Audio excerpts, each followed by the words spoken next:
All right, I think we'll get started. It looks like the numbers aren't jumping up as quickly. Good afternoon, everyone. Thank you for joining us for the statewide Clean Mobility Options Voucher Pilot Program public work group meeting. My name is Sam Greger. I'm a manager at the California Air Resources Board.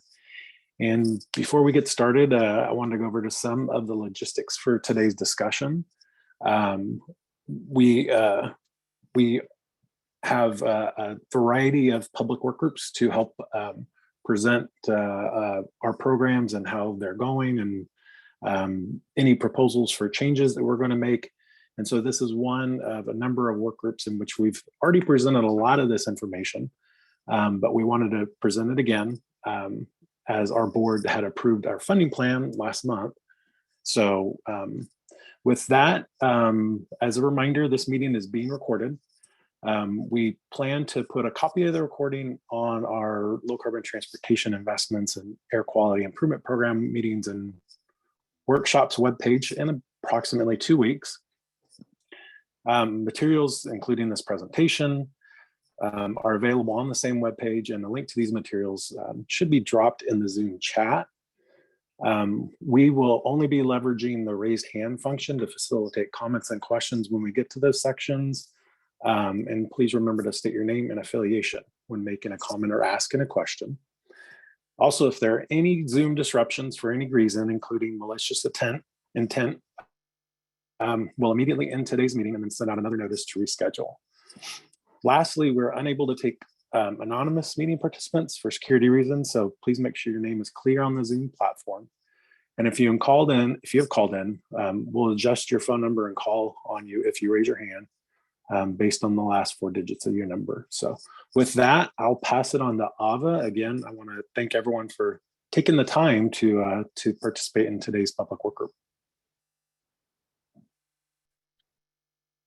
Good afternoon, everyone. I tried to put the link on the chat box. For some reason, I was not able to do that. Sorry, but we'll put the link for where all the material are posted very shortly in the chat box. If any of the panelists can do that, I appreciate that. All right. So hello, everyone. Again, my name is Ava Yakubi-Rod. I'm the lead of staff for the Clean Mobility Options Voucher Pilot Program here at the California Air Resources Board. I'm joined by the CMO administrator team today, Cesar Hernandez from CalSTART and Lauren McCarthy from the Shared Use Mobility Center. We have about 2.5 hours for this work group today, so hopefully this will give everyone to ask their questions and share their feedback. If there are questions and concerns that go beyond what we had the time to address today, we will follow up accordingly for future work groups or one-on-one discussions. And of course, if the discussion is complete early, we may end the meeting sooner before the scheduled end time. For today's work group, we will begin with a quick background on clean mobility investments by CARB. We will then move into the CMO administrator team presentation with an overview of the program, updates on projects funded from the first application window in 2020, and a summary of program activities since then. Then they'll share some of the key lessons learned so far. Next, I'm going to present our proposed program changes, including a summary of changes we have proposed before during public work groups last year and in summer, and a few new program improvements. Next, we'll get available funding for an upcoming application window, our proposed set-aside funds, and finally, application timeline and upcoming events. Next slide. All right, so this graph shows our clean mobility investments currently in action. We have our regional-based pilot projects in Los Angeles, Sacramento, Bay Area, San Joaquin Valley, and Santa Cruz County, which had key lessons that we applied to creating the Clean Mobility Options Voucher Pilot Program, or CMO, Clean Mobility in Schools and Sustainable Transportation Equity Projects, or STEP. CMO addresses SB 350 low income barriers report, community input, and the needs for streamlined statewide access to mobility funding with the goal of improving under-resourced communities' access to clean mobility options that are safe, reliable, convenient, and affordable. Clean mobility in schools, it addresses unique clean mobility needs of schools and maximize emission benefit sectors such as school buses, infrastructure, lawn and garden equipment, and educational curriculum to boldly transform school communities, increase awareness of and accessibility to clean technology, promote shifting and maximize emission, promote mode shifting, and maximize emissions reductions. STEP addresses community identified transportation needs by more flexibility, larger projects, and community involvement with the goal of increasing transportation equity in under-resourced communities. This year, we are also adapting planning and capacity building funding based on the desire to streamline outreach, technical assistance, capacity building, and workforce training and development investments. CMO, Clean Mobility in Schools, STEP, and Planning and Capacity Building grants are all the primary drivers and foundation for community investments. CARB is focused and working to improve our investment as they evolve, and these existing programs provide a good basis and starting point for that to happen. Next slide. So for fiscal year 22-23, staff proposed to allocate $55 million for CARB's clean mobility and planning capacity building programs. That includes $5 million for planning and capacity building, support community-led planning and capacity building projects, and dedicated localized technical assistance and outreach. $20 million for the Clean Mobility Option Voucher Pilot Program, which we'll be discussing more details today, to support projects funded in the first window from 2020 applications, and increase voucher funding for the second application window to be opened in early 2023. $15 million for clean mobility schools to support transformative zero-emission school projects, and $15 million for the sustainable transportation equity projects to fund place-based transformative implementation grants. The board approved this plan on November 17. This funding supports clean mobility investments that address key state goals, including increased access to clean mobility options that meet unique community needs and provide vehicle miles traveled reductions that we need to promote more sustainable transportation system. Note that CARB's regional mobility project grantees can now apply to CMO in this upcoming application window. Next.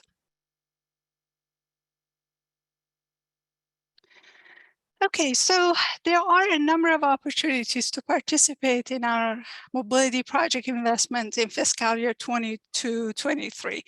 The next application window for mobility project vouchers as part of the CMO program will open on March 1st next year.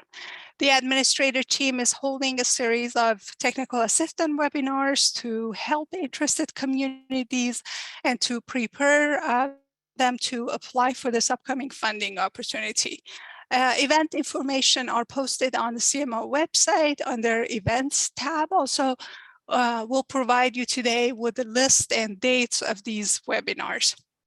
As for other funding opportunities under CARB's mobility investments this upcoming year, you can join CARB staff next Monday on December 12 for the first in a series of 3 anticipated public work group meetings on solicitations for fiscal year 2022-23, planning and capacity building, clean mobility in the schools, and STEP funds. The first meeting, which is next Monday, is focused on eligible projects and applicants, solicitation and administration process, and technical assistant. Registration information as well as presentation material are now posted on CARB's low carbon transportation investment webpage. We'll drop that link on the chat box as well. And it's also on the slides. Okay, so the purpose of our discussion today is a Clean Mobility Options Voucher Pilot Program. We're going to provide an overview of CMO activities in the past 2 years, share key lessons learned from the first application window for both needs assessment and mobility project vouchers. We will also recap all recent program improvements presented previously in our public meetings and propose some new program reforms. Finally, we will discuss application timeline, available funding for the next window, and proposed set-aside funds. We would love to hear your feedback, comments, and questions about everything that is going to be presented today. With that, I'll pass it to Cesar Hernandez from CalSTART. Hello, my name is Cesar Hernandez. I am the program manager here at CalSTART, one of the two other organizations that are part of the program admin team. Next slide. So the CMO administrator team is made up of 3 organizations: CalSTART, the Shared Use Mobility Center, and CivicWell. And today you're going to have my colleague Lauren join us for today's presentation. Next slide. CMO pilot program provides voucher-based funding in California's historically underserved communities, including tribes, for community transportation needs assessments and mobility projects.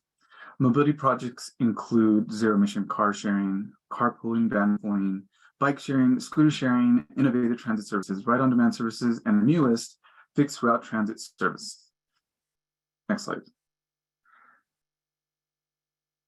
Our program goals are 1, to increase zero-emission mobility choices for disadvantaged communities, low-income communities, and tribal governments.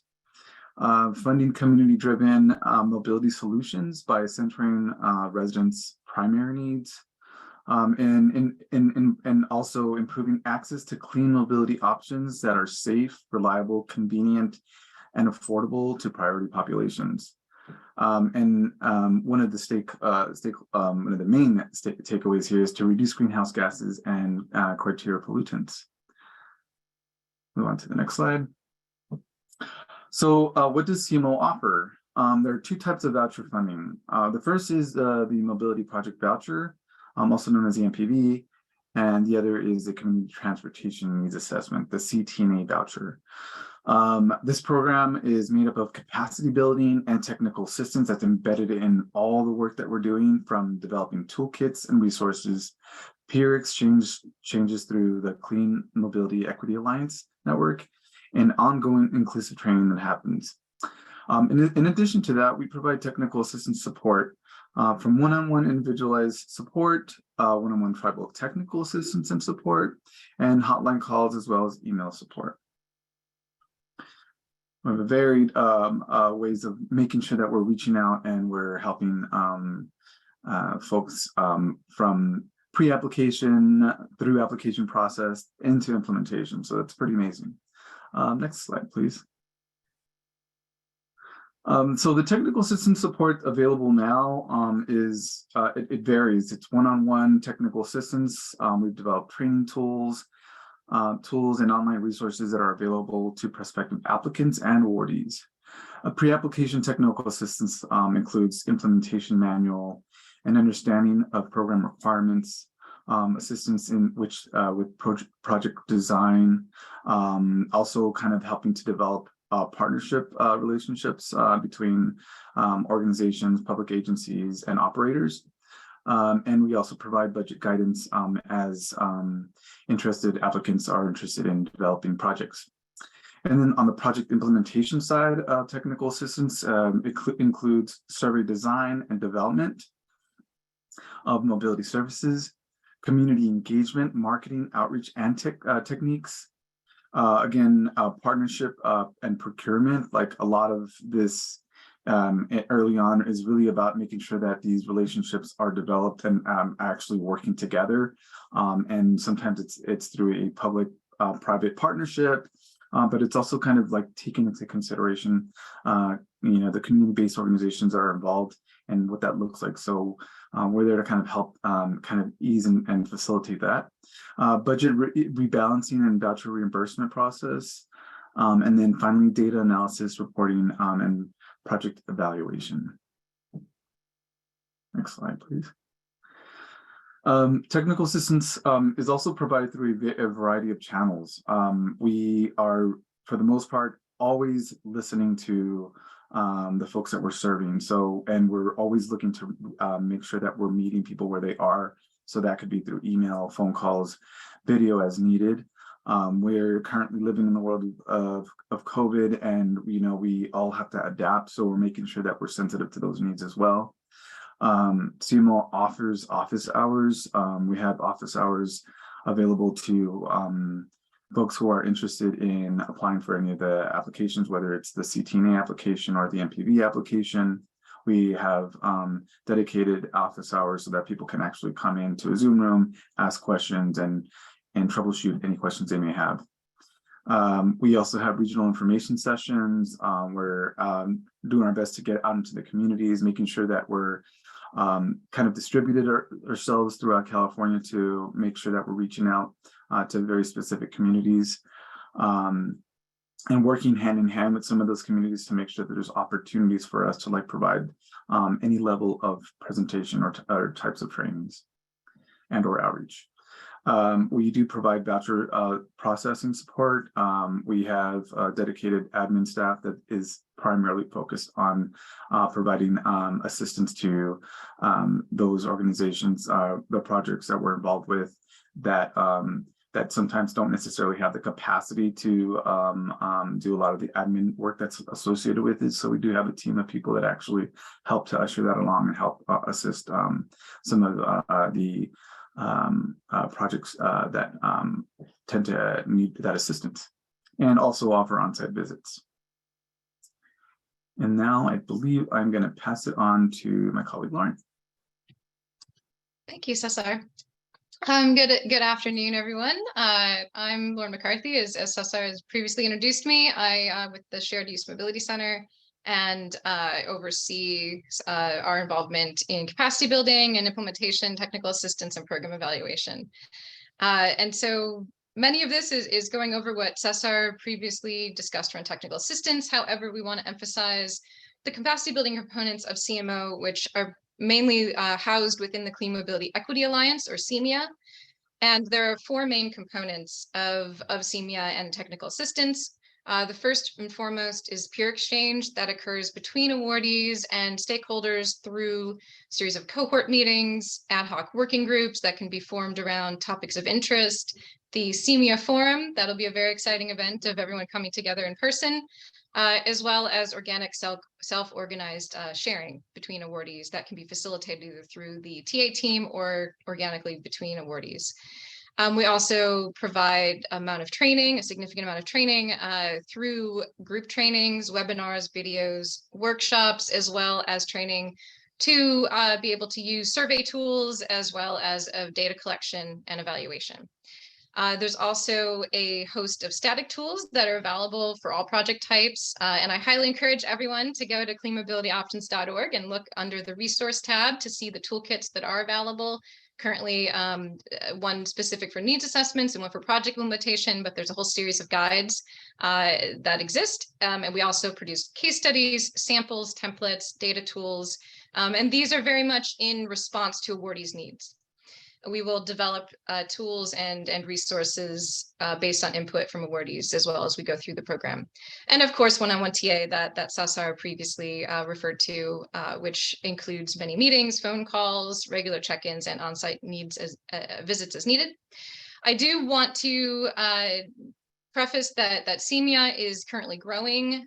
We had expected it to hit the ground running, but as we all know, COVID stopped the world and slowed a lot of progress down, and we're currently in effort to ramp things back up. There were a lot of concentrated needs during the first window for needs assessments, and it really became clear to us that we needed to help the awardees distinctly deal with unique and burdensome conditions that were existing in their communities. We will now be transitioning to a much more inclusive CEMIA network, hopefully, and have already begun to include additional CARB grantees, including regional clean mobility projects, STEP and CEMAS awardees, and the planning capacity awardees coming through the new program that Ava referenced previously. Next slide. Oops. So I'm going to take a few moments to talk about the Window 1 project update and program activities. Next slide. So to recap our Window 1 needs assessment summary, voucher award summary, there was $1.15 million in total funding available. It was up to $50,000 per award, and we received 41 applications. Out of those 41 applications, there were 24 awardees awarded across 14 counties across the state, including 8 public agencies, 13 nonprofits, and 3 tribal governments. And you can see by the map, the dark colored in circles are where awarded applicants were located, and the hollowed out circles are those that were not awarded but applied. Next slide. So then also during Window 1, we had $20 million in total funding available for the mobility project vouchers, which was up to $1 million per award, including 33 applications were received. 20 of those applications were awarded across 11 counties, including 10 public agencies, 8 nonprofits, and 2 tribal governments.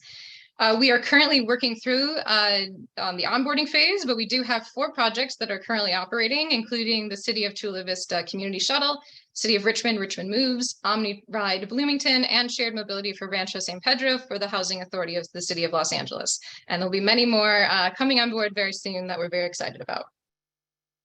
Next slide, please. So during the first window, we took some time to understand what we referred to as the gap analysis, and the few subsequent slides will address this.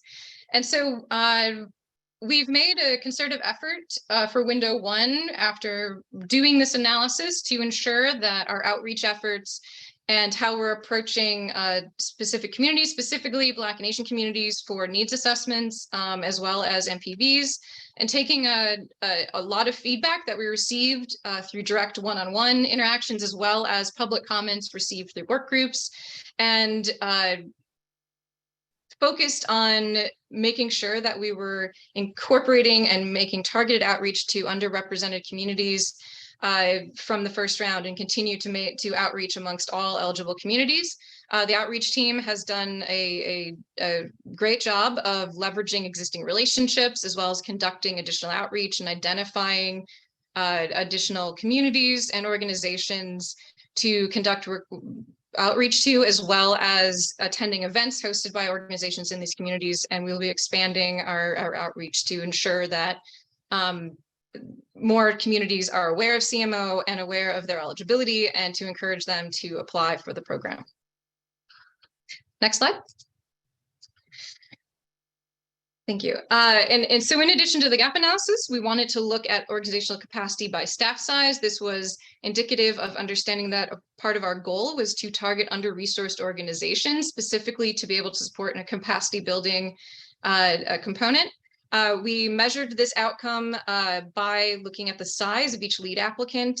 And I want to note that many of the large organizations, even though that we, here graphically, they are classified as large organizations, they also included many transit agencies where we were working with a very small department with very limited funding, and to be able to help them conduct a needs assessment and build community partners in their communities to be able to conduct their needs assessment. Next slide. Then we also, the previous slide was for needs assessments. This is for mobility project vouchers. So a similar analysis was done. Here you see a little more leaning towards the large employees. The needs assessments were mostly between applicants and awardees, supporting smaller organizations. But again, the similar distribution existed. And we know some of our awardees might be on the call. Even if they're a city agency that has many employees, there's often a team of 1 to 5 who are really responsible for the delivery of the service. So making sure that we're able to respond and provide the capacity support that's needed for them to successfully implement their project. Next slide.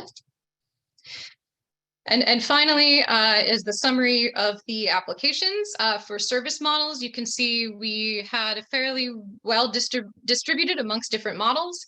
In addition to this, we also have a few models that are looking at multiple service models, 3 of which include more than one distinct mode. And what I mean by that is trying to incorporate a bike share or a scooter share with a van pool or a car share.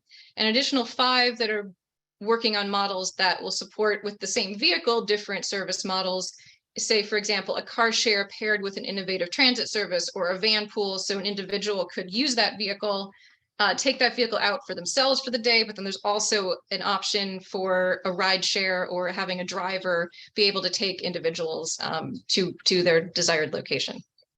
Next slide. And so also just giving a brief update of where we are right now and the activities that have been conducted through CEMIA, through implementation, through technical assistance for Window 1 awardees. We have held 7 public work groups to develop the implementation manual and program criteria, really indicative of involving awardees and interested parties in the development of the program, incorporating their feedback. I think the versions of the IM reflect that we're continually recognizing voices, recognizing ideas that come through and incorporating them and to improve the program. We've held 39 outreach events and webinars, as well as received in upwards, and this was of October, there was probably more after this leading up to the community transportation needs assessment window, almost 250 pre-application TA inquiries. And when I say inquiry, that's really the beginning of a conversation with an awardee to help them through the process. For implementation support, we've held 88 onboarding training sessions, and that includes onboarding, evaluation, finance, a lot of getting everyone prepared for the program. 333 needs assessments, implementation TA requirements over 9 months of the program, and 400 mobility project implementation TA. As you can see, quite a lot of requests and technical assistance, and the topics that often come up include survey platforms, community engagement, reporting, communications, data collection, vehicle procurement, partnerships, project design, launch and operations, and budget, and of course, admin challenges. Next slide. For CEMIA specifically, again, we're looking at these cohort meetings, training sessions, internal work groups, and CEMIA newsletters. We've had 3 needs assessment cohort meetings over the course of the 9 months, and then in addition, a closeout celebratory event that was a wonderful event to hear from everyone and all the successes and progress that they made through their time as an awardee. As well as training sessions around survey, mapping, TA, networking, data interpretations, as well as next steps. What do you do once you have their needs assessments? And as well as some other group meetings, including a CEMIA welcome meeting, statewide meeting, and some work groups focused on some very specific topics, including bike insurance, workforce development, and another insurance work group. And the CEMIA newsletter has had 3 editions. I believe there's a 4th that's been out. If you are interested, please go again to cleanmobilityoptions.org and sign up for the newsletter to stay abreast of all of the most recent information and the information coming out from the awardees and the wonderful things that they're doing. Next slide, please. And then for the next few, just to wrap up here, to talk about some preliminary evaluation findings, there will be a full report for needs assessment evaluation forthcoming. But to just give you a little teaser here for the findings, the awardees conducted 35 events with over 25 participants with over 5,300 survey responses. And this is a massive achievement during COVID times and should be applauded since many of the events were still held in person, considering all of the correct precautions were taken. And the awardees were still very much able to connect with their communities. Some of the finding and challenges, though, coming out of needs assessments is really that outreach and education is key. And this is key to capacity building. Many people aren't aware of shared mobility in their communities. And so being able to bridge that gap and provide that education and connection was key to having a successful needs assessment. As well as safer streets. I don't think that's surprising, but adding vehicles and bikes isn't simply sufficient. There needs to be safer infrastructure as well as pandemic restrictions, limited community engagement, as I think we know all be aware. But again, still significant community engagement was held, and applauding the awardees again for their creativeness and coming up with ways to engage the community. And also two things I think were not surprising as well, that vehicle ownership really dominates in California across the state. And so trying to understand the needs beyond vehicle ownership and how to help their communities become less reliant on the need for a vehicle that can be very expensive over time. And as well as that, there were lots of different various resources that impacted results. And hopefully we're moving forward and getting some really great things moving in the communities that conducted these needs assessments. Next slide, please. As well as just areas of improvement for future, as we're talking about today, kind of looking forward to the next window and launching the new round of needs assessments, really focusing on coalition building and partnerships and making sure that awardees are connected and encouraging these partnerships to be built, and as well as helping them target specific engagement within their communities. And really engage residents productively. We all know of survey fatigue, people are oversampled, and really coming up with more creative ways of encouraging engagement with residents that isn't the same old, so that they can actually be very productively engaged in the process.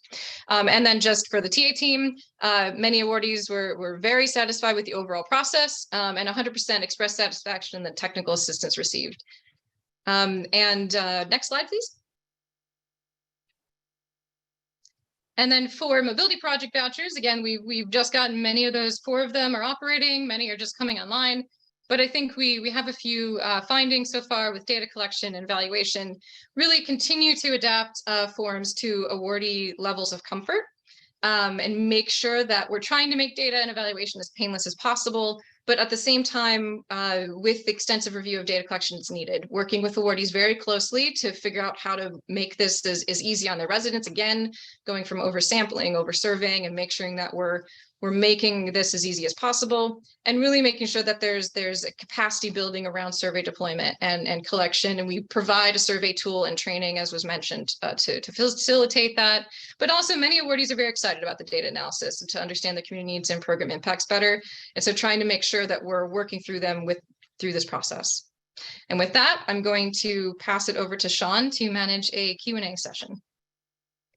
All right, thank you, Lauren. Hey, real quick, everyone. Apparently I didn't disable the chat and the Q&A when I set this webinar up.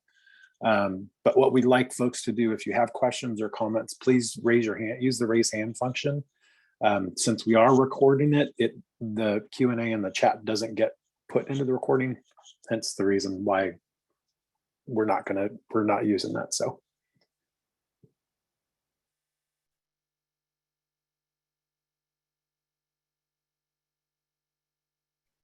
Okay, we have a raised hand from Allie Cooper. Let's see.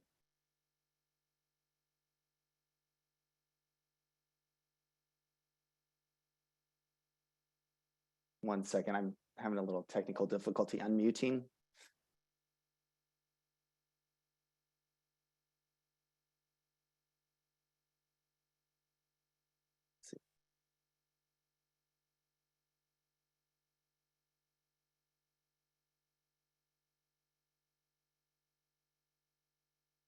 Is anyone else on the panel able to unmute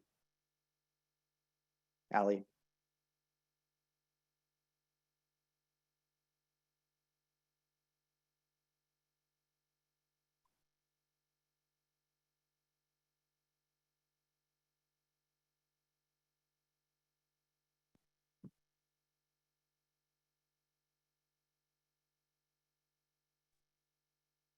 Hi, folks. Can you hear me? This is Ali Cooper with EV Guide. Yes, we can hear you. Yes. Oh, great. Quick question related to the first round of CTNAs that were awarded. Do we know what percentage of those entities that conducted CTNAs moved forward and submitted? In the previous round of CTNAs, what percentage of CTNA awardees actually moved forward and submitted mobility voucher project applications?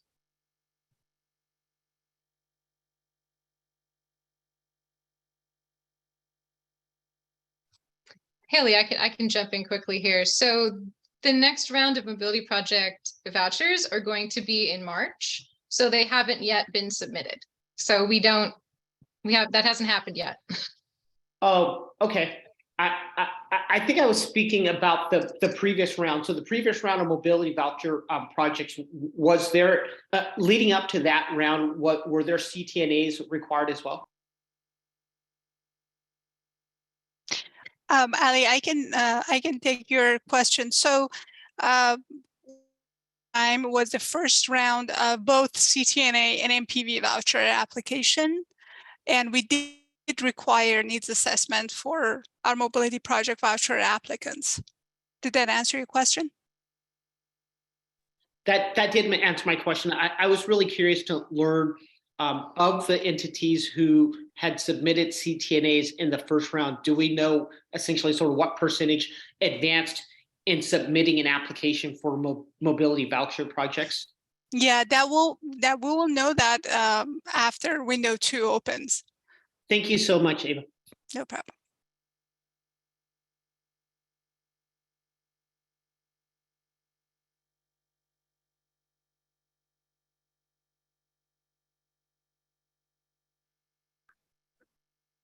Okay, looks like we have another question from Ashley Goldlist.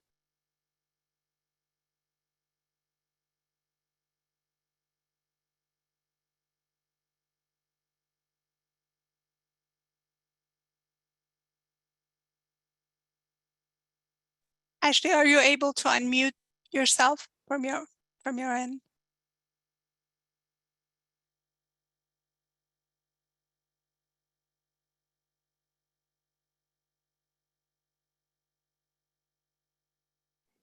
Thank you. Can you hear me now?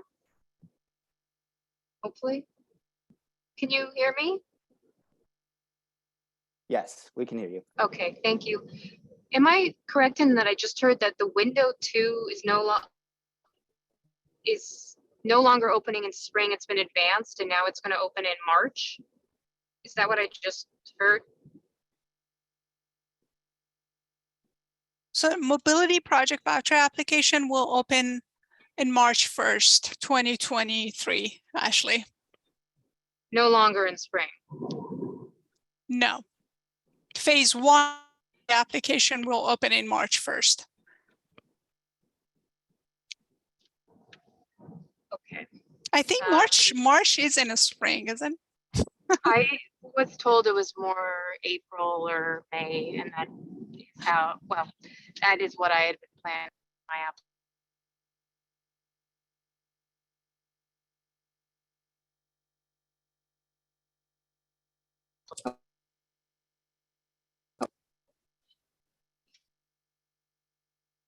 Okay, looks like we have another question from Danae Evans. Can unmute Danae Evans' line.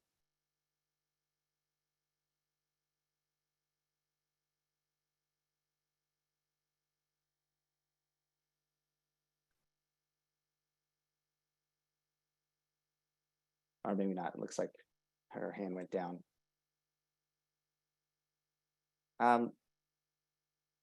Let's move on to a question or comment from Sean Cook.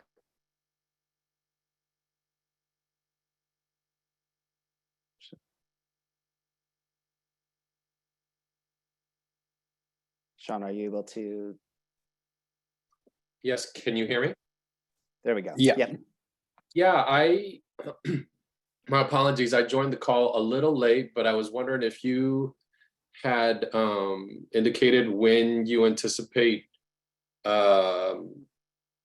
announcing the awardees for this current round of needs assessment applications? We haven't talked about that yet, Sean. Hopefully, and so Yes. correct me if I I'm can- wrong, but Yeah, you no, can I just can answer. respond. Yeah. Hi. So yeah, we're in the process of reviewing the applications and the review order list. We sent a communication out to all the applicants yesterday. So we're going to be reviewing those applications. We're basically looking at a window from anywhere from 4 to 6 weeks. We're taking into account the holidays. So we're looking at approximately 6 weeks to get back to folks. Got it. Thank you.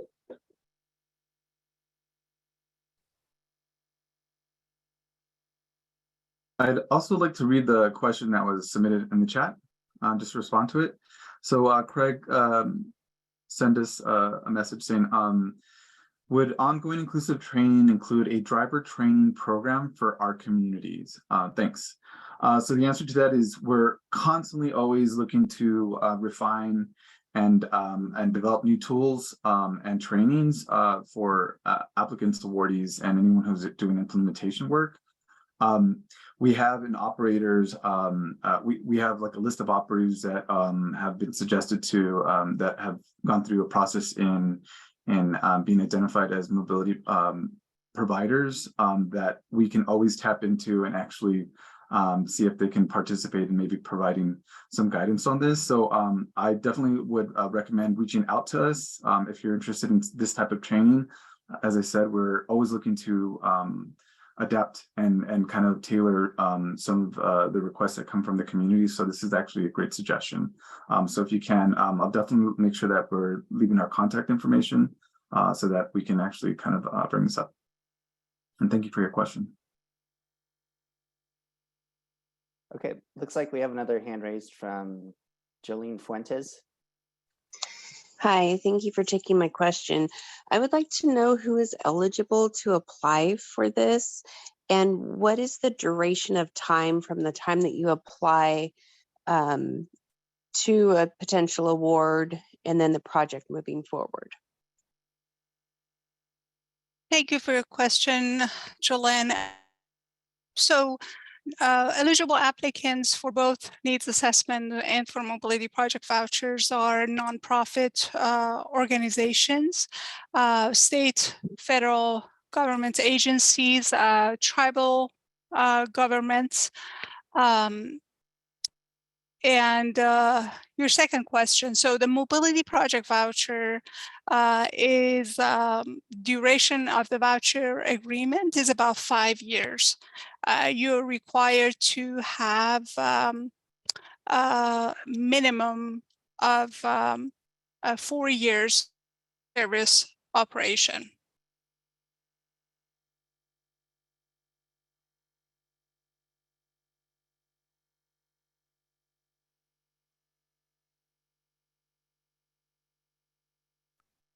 Okay, we have another hand raised from Angelina Rahimi.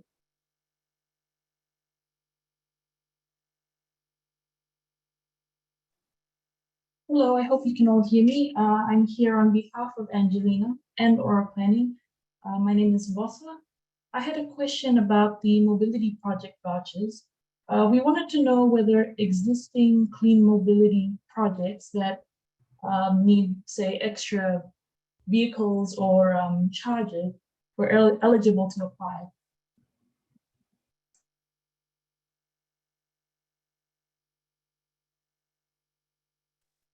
Thanks for question, Bosa. So mobility project voucher awardees from window 1 applicants can apply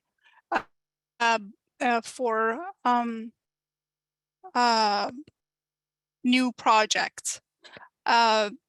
Definition of a new project is in our guidelines that will be posted on the website soon. Thank you.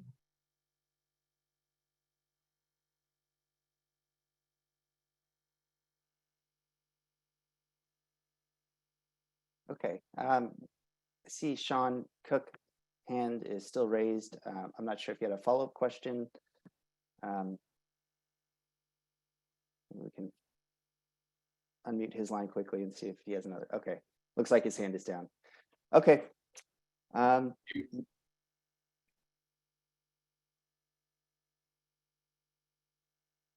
That is all of the hands for now. We do have some questions in the Q&A. I'm not sure if we want to address those now or. Yeah, I think Jolene's question was already answered, right? Who is eligible to apply? We have another question from Mark O'Neill. What is the benefits of participant? Mark, if you are on the line, you can unmute yourself, maybe explain. I'm not sure if I understand exactly your question. Benefits of participant in this work group meeting or in a program, just in general.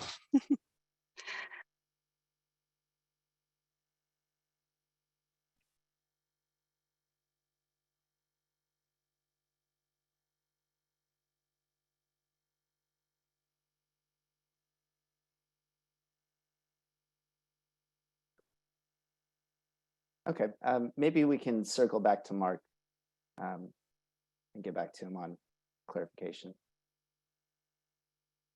Mark, I think your line is unmuted now. If you want to talk about your question more, explain it. If not, we can come back to you later.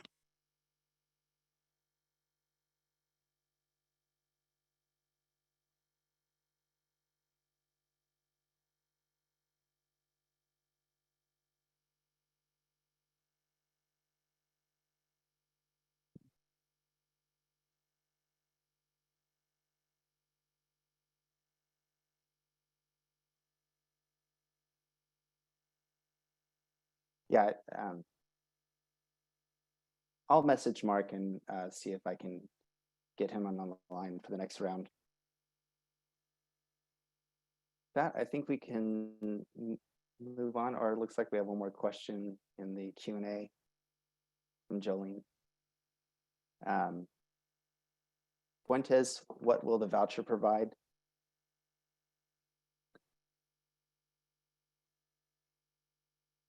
So the voucher is kind of a promise to pay that enable you to purchase your vehicles, do your planning and construction. Basically, the voucher can pay for a variety of eligible costs for the project, from construction and planning phase all through to implementation, doing outreach.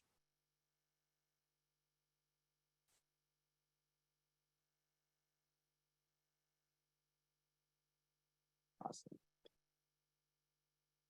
All right, thank you, Ava. Looks like all of the questions, and we don't have any more raised hands. I think we can move on to our next section. Great. I'll take it from here. Hello, Sister Hernandez back. So some of the key lessons learned, going to be going over some slides of kind of feedback that we've gotten, and then we'll be covering some of the changes that have been made as a result of these lessons learned. Let's go to the next slide. So the application process, the application, we got a lot of feedback letting us know the application process was too complex. It was a fairly lengthy application and during window 1 for the community transportation needs assessment and for the mobility project voucher applications. Too much pressure to submit in a timely manner is kind of one of the ongoing concerns that we were getting, as it was a first come first serve application process. It is one of those things that really adds to a lot of pressure, and it's a pressure cooker for folks as they're trying to submit their applications, which kind of made things a little complicated, made things very complicated for some. Internet connectivity quality and access issues, these were things that were being raised as a result of who actually has access versus who doesn't. And as an equity program, it's something that is very important to us. So this is, one of those concerns that was being risen to the very top. And then applicants invest a lot of time and resources with no real assurance of receiving funding. So again, it's like kind of devoted themselves to like applying to this very lengthy process, and then not necessarily receiving the yields of that. Next slide. And on the implementation side of things, we looked at some of the challenges that were raised was a lot of it was surrounding streamlining our voucher processing and accounting. Again, as a pilot program, some of these things were being looked at and not necessarily like it was in practice, but as we're doing, we're actually doing the work. We had to refine and fine tune things as things were coming along, and realizing that some of the administrative tasks for a very small organization or an organization of one, having to do a lot of these administrative tasks is very challenging. So definitely something that was risen to as a concern. Our mobility projects take a lot of time, collaboration, and resources to design and develop and launch. Firstly, building partnerships takes time and community capacity.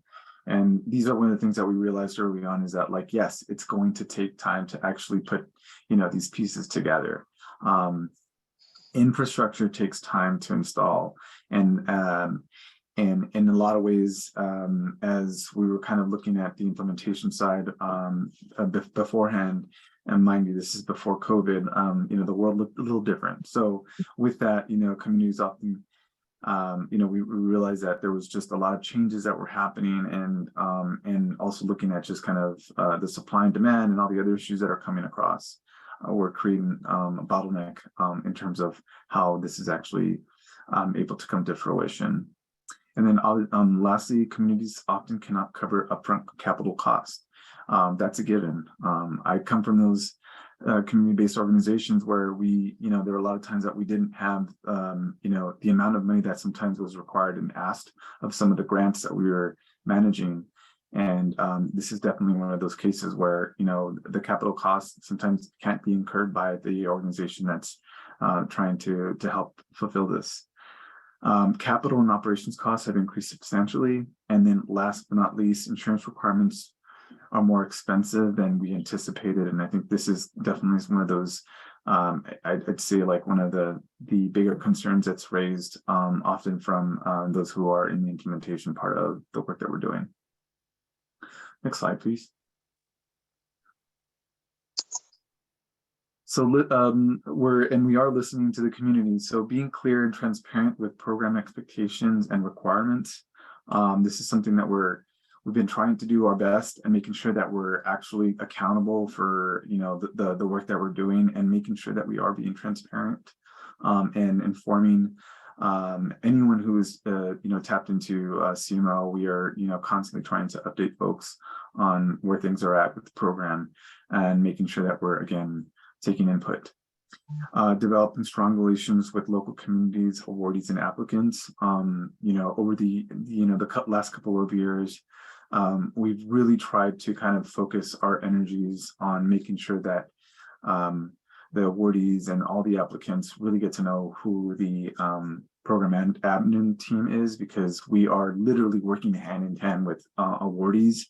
Within the last couple of years, we've had some better strides in developing trust with some of the organizations that we're working with, and also kind of again providing capacity where there's need for capacity from the awardee. Routinely asking for feedback is like our number one thing. Like we every step of the way, we have many markers and opportunities, and you've seen this earlier on when we were talking about technical assistance and capacity building.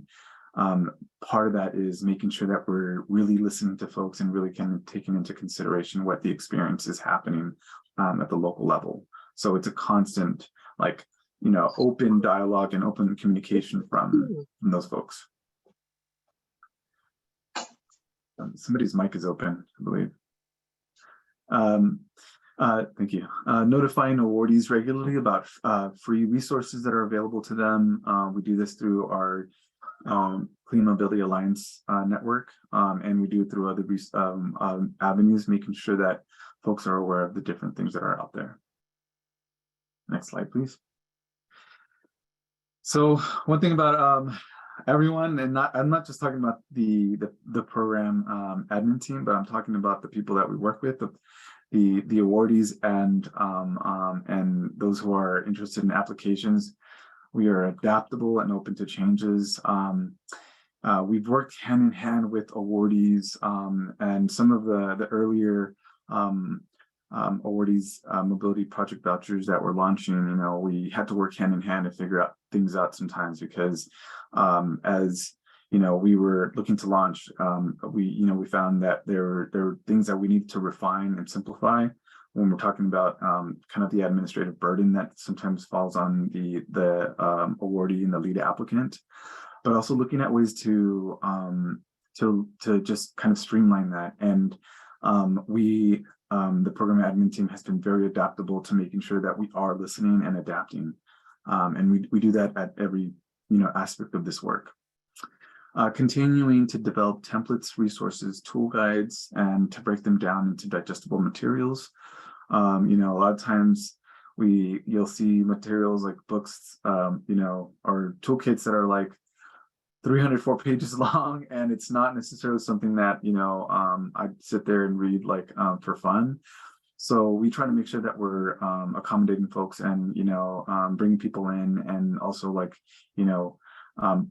finding different ways to get that information out to folks. And sometimes it's not necessarily with just a toolkit, but maybe actually, sitting down with them and, kind of going through some of things that are very specific to their communities.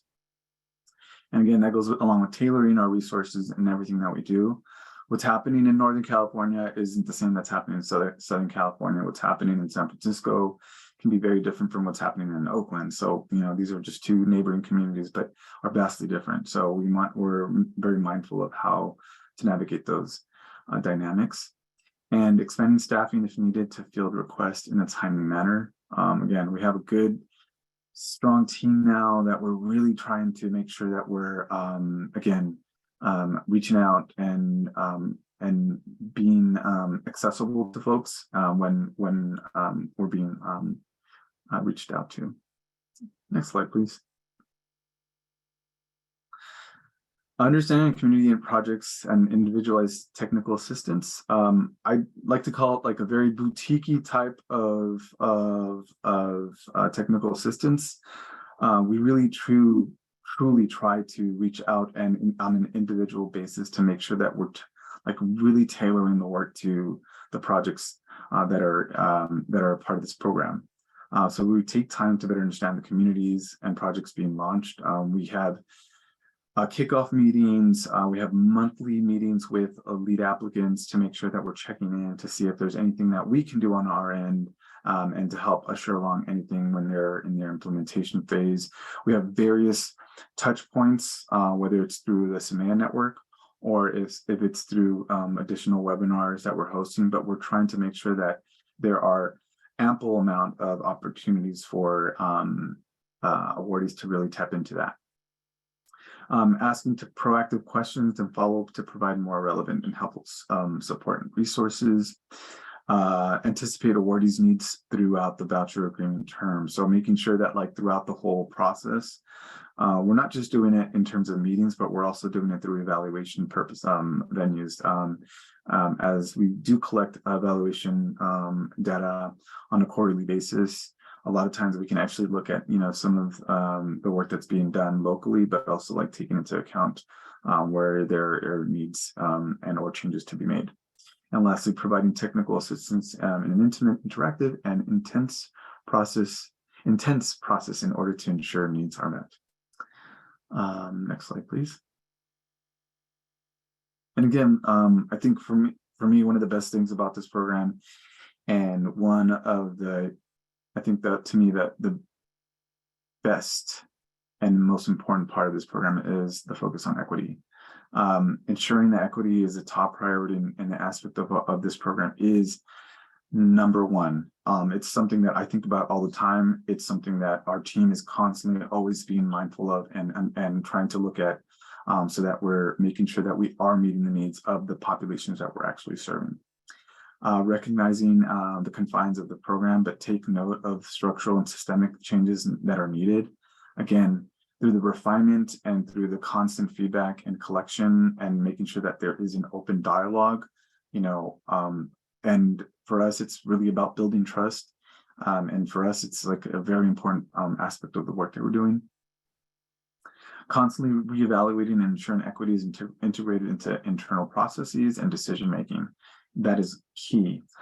We have recently hired on an equity consultant who's going to be whose primary focus is pretty much to identify any potential equity gaps and to help design our solutions to make sure that we are definitely making this a key pillar to the program for CMO. Next slide. And now I'll pass it over to Ava to discuss the proposed program improvements. Thank you, Cesar. I hope I'm not breaking up because I've heard that there is some connectivity issues here at my home. All right, I continue with our proposed program improvements. As we all know, CMO is a pilot program. That means there is always a desire to allow for ongoing improvements. We are constantly revisiting project criteria and program requirements to make sure this program does actually address transportation needs for underserved communities. Proposed changes are based on lessons learned from Window 1 application process, talking to awardees and previous CARB grantees and learning from their experiences. Feedback received from surveys, interviews, listening sessions, and from previous work groups.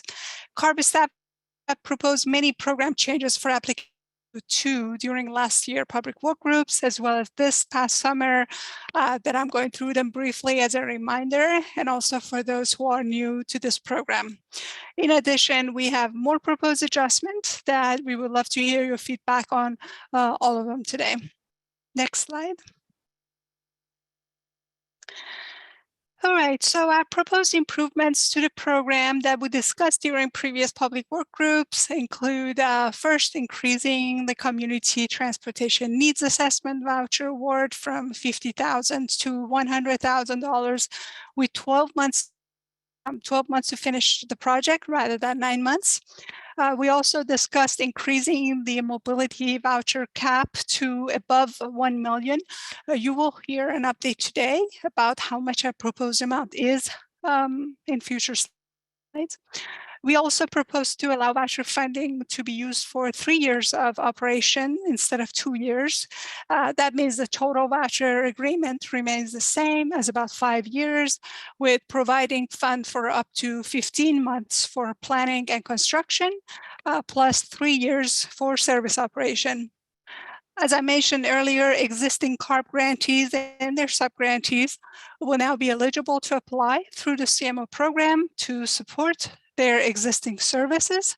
And to make sure these applicants are eligible for a full award, we also removed the lower voucher cap of $600,000 that we used to have for existing projects in the first application window. We have increased the reimbursement caps for vehicles and chargers. The new EV voucher cap is $65,000, and EV level 2 charger equipment can be reimbursed for $30,000 per unit. Also, for equipment and infrastructure of fuel cell electric vehicles, we increased the funding cap to $200,000, with allowing that fund to be used for either constructing a fueling station or providing fuel cards for users. In addition, we are recommending further increase for DC fast chargers that I will talk about that in following slides. Those are new changes. Eligible project areas are expanded to include all AB 50 low-income communities. In the first round, we limited eligibility of AB 1550 areas to only affordable housing communities. We do allow full cost reimbursement for zero emission medium duty vehicles now. We are hoping this will remove barriers for applicants, especially rural and tribes that more in need of operating shuttles or microtransit services, but don't have enough capital or other sources for these type of vehicles. Insurance requirements for subcontractors are now less than lead awardees requirements, unless the subcontractor is a mobility service provider. We understand insurance is very expensive, especially for smaller local community groups who want to be actively part of these projects as subcontractors, but can't afford the same level of insurance as program requires for lead grantees. We also opened eligibility for fixed route microtransit service, like shuttles or school bus or mini buses that are operating on a predetermined route according to a fixed schedule, not solely dynamically based on customer demand. We are also excited to announce that an equity consultant is now part of the program administrator team. As Cesar mentioned earlier, Emergent Labs is a great additional set of eyes to support CalSTART and the admin team. They will use an equity lens in every step of our program, leveraging and distributing further equity-based tools and resources, and identify equity gaps in our program. Next slide. All right, and one of our major changes that we work grouped at last year is a streamlining the mobility project voucher application for window 2 in 2 phases. First phase of the application is much shorter than previous application and easier to complete. It basically asks for basic eligibility question. It's applicant type, project area, service model, and your transportation needs assessment report. Our goal was to create a less time-consuming application for entering to the application pool, which means under-resourced communities will not bring resources into an application that may not be funded in the end. This phase will be processed on the first come, first served basis. If we are over on the first day, all applications received on the first day will be randomized and reviewed based on a new randomized order in order to fairly manage high demand of applications submitted on the first day, which they come sometimes within a few seconds or milliseconds apart from each other. After review is completed, eligible applicants will be invited to submit phase 2 of application based on the funding availability. Phase 2 application is the final application, which includes detailed requirements such as your budget, outreach plan, community resource contributions, and all the supporting documents that we need. Again, I want to note that the second phase is no longer competitive nor first come, first serve, because it's only open to application approved during phase 1. In addition, CalSTART has created an online application portal, which is a very user-friendly platform. All sections and attachments can be uploaded beforehand to relieve that stress with the opening bell submittal at 9 a.m. or email latency issues. It allows for saving progress before the application window opens, but the submit button is not active until the opening. So you can have everything ready in there and just hit submit when application window is open. We experienced a smooth process during a needs assessment window 2 application in November with really minimal issues and technical difficulties. So we are hoping that the application process for mobility project vouchers will be much less stressful for applicants in this upcoming window. Next slide. Okay, and finally, there are a few additional improvements that we are proposing today. $4,000 allowance for purchasing an ADA micromobility device, like an adaptive electric bicycle for individuals with disabilities. This amount is on top of the reimbursement cap for the actual e-bike. We're also proposing to increase the reimbursement cap for electric cargo bike, tricycle, or electric pedicab to $12,500. As I mentioned earlier, we're proposing to increase reimbursement cap for DC fast charger. This is based on how much the kilowatt unit is. It can be minimum of $112,000 for a 50 kilowatt unit to $250,000 for a unit with 350 kilowatt charging power. Now I'm going to open it up again for a question and comments on all these proposed program improvements before we move on to discuss proposed funding set-asides. Again, just as a kind reminder, please do not use a Q&A box or chat to write your question. We would like to answer everything live. Benefit of everyone, use the raise hand function or number 2 if calling in by phone. Sean?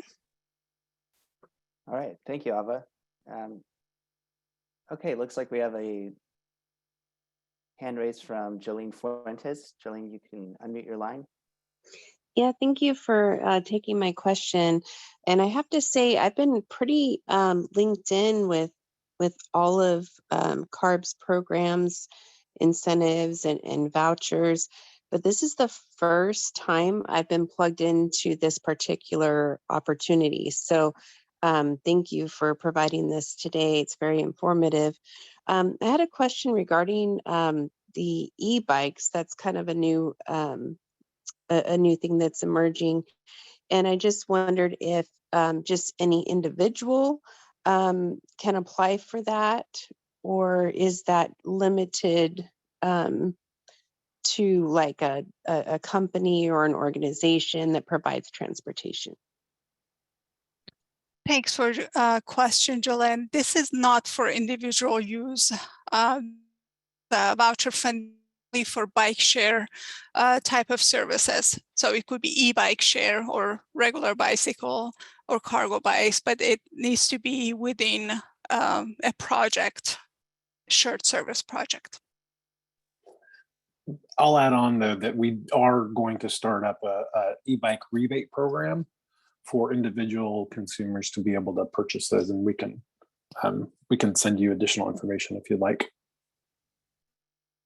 Yeah, that would be great. Thank you. Because you brought up the fact that there could be modifications for individuals with disabilities. That's what piqued my interest about maybe individuals having that opportunity as well. Thank you.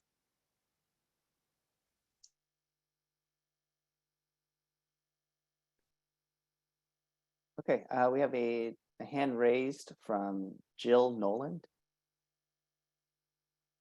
Jill, will unmute your line and you should be able to. Hopefully you can hear me. Yep. Perfect. So I had a question. I'm looking at the program improvements. From the working groups, there's a huge laundry list, and there were just a few that were featured in the proposed improvements. Are all of them being considered? I'm sorry, I wasn't sure if I was understanding that clearly. Are the 3 that were bulleted are the ones that are making it through, and the rest of them are still under consideration and not necessarily included? I just wanted to better understand that. Thanks for a question, Jill, and I'm sorry about the barking noise. Yes, those few bullets are absolutely new recommendations that we are proposing today. The rest of proposed improvements we already covered during previous work groups, either last year or this past summer. But we still can, if you have any feedback on those improvements, we'll still can modify them. So they are all open to discussions. Yeah, the insurance one still just is our major pain point. It's the reason why I'm sorry, I'm from Hecla. I'm grantee 9 for CMO. And so it's one of the things that we've just been struggling with. And so I appreciate all of the consideration that's being made. And just, you know, I guess I encourage additional conversations about this just so that we can make sure that we can carry forward, because that's, you know, it's our heart. We want to be able to do this work, and it's just been a struggle.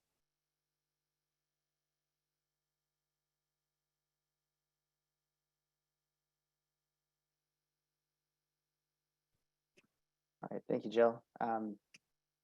We have a raised hand from Linda Kamashian. Linda, you should be able to unmute your line. Hi, good afternoon. Hi, Sean, and thanks to Cesar and the team for their presentation. Just wanted to go back to the phase 1, phase 2. Now that'll be implemented for the MPVs. You mentioned the first phase will be randomized, but the second phase will not. Or yes, go ahead.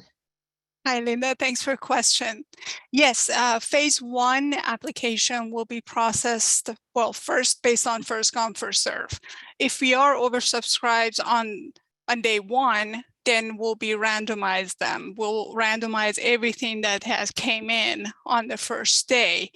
So after phase 1 applications are selected based on availability of fund and their eligibility, then they will be invited to submit their phase 2 application. So phase 2 applications is basically by invitation only for those that they have approved in phase 1.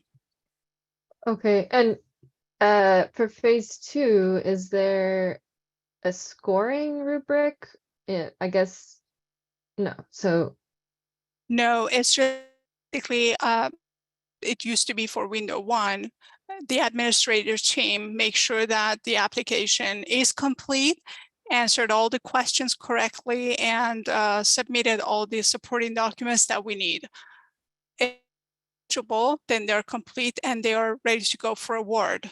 If for any reason, any applicants that they were eligible on phase 1 and invited to submit their application in phase 2 could not send, you know, they did not submit a complete application for phase 2, then we'll pull next application from phase 1. I see. Okay, thank you for that clarification. Thank you.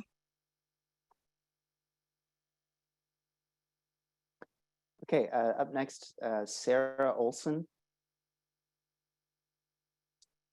Should be able to unmute your line. Thank you. Yes. First off, thank you so much just for providing all of this context in the background on all of these updates. Really excited to see that you hired an equity consultant. That's wonderful. And thank you for the clarification between phase 1 and phase 2 and how those applications are accepted. I think my question is just on the basis of equity, first come, first serve does certainly present its challenges. And if there is any further discussion about potentially changing the way that those and that initial round of applications are accepted from first come, first serve to something else. Thank you. Thank you for your comment. Yeah, equity continues to be our top priority. First come, first serve is only one model of administering clean mobility programs. Our other programs like clean mobility in the schools, sustainable transportation equity projects that I talked earlier are competitive programs, which are also being piloted. So that's another way to pilot these. We are open to additional feedback on what community-based models might work best to allow for a more fair and open application process for these mobility investments. And we will continue to work on that and evaluate and eventually adjust our policies. And I'll just add one thing to those folks that are more new to these programs is we initially held 2 competitive solicitations back in 2014, 15, and 16, 17. And almost all of the money went to large organizations. And so when we came back a few years ago and said, hey, these are the results, people wanted us to figure out a different way. to get funds out. And so we presented first come, first serve as an option. And that's what the stakeholders back then wanted us to do. And since then, we've as Ava mentioned, we're refining that. But when we start the funding plan process up for next year, we'll be looking at how we can further streamline getting funds out, but in a more equitable manner. And that could include first come, first serve. It could include some competitiveness. It could include needs-based approaches or a combination. So we're open for ideas and thoughts on that. Great, thank you so much.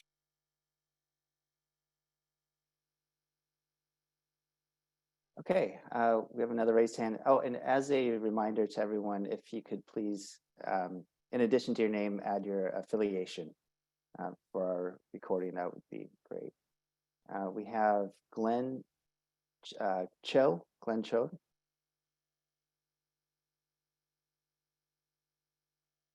Or it looks like you might have dropped your hand. Let's move on to Angelina Rahimi. Hello, this is Voss again on behalf of Angelina and Aura Planning.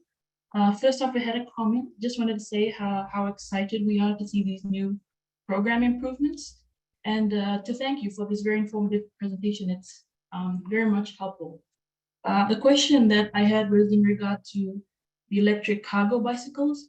I noticed that the voucher cap has been increased, and I wanted to know whether electric cargo bicycles or projects that use electric cargo bicycles for delivery as well as transportation were eligible.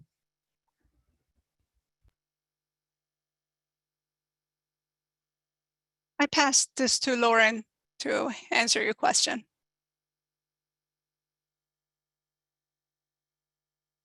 I'm very sorry. Could you repeat it? I was working on another question. No problem. So my question was in regards to electric cargo bicycles. We were curious to know whether projects that use these electric cargo bicycles for delivery as well as transportation were eligible. So a project, a service model must support passenger transportation. It cannot only be for goods delivery. I think we can talk more offline exactly what the service could be. An individual, of course, could check a cargo bike out from a service and use it for grocery stores and such, and using it for their personal use. But I think we can talk more offline and understand exactly what the service model that you're thinking of and give more information through TA. All right, thank you, I appreciate it. Yes. Right, another raised hand from Caroline Rodier.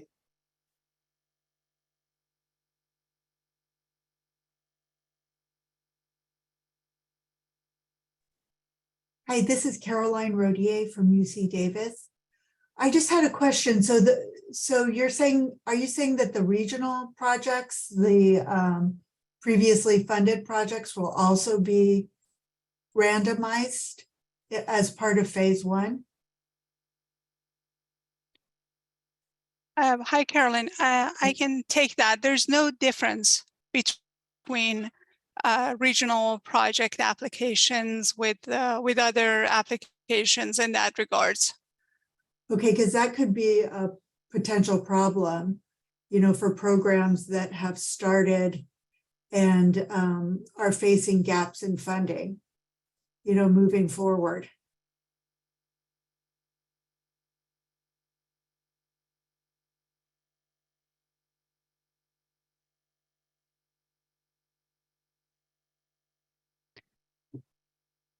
Yeah, I'm not sure if Sam wants to address this question more, but I can say that, Caroline, we wish we could, have some sort of a set aside funding or guaranteed funding for those projects, but unfortunately, our limited funding didn't allow for that. So, if original.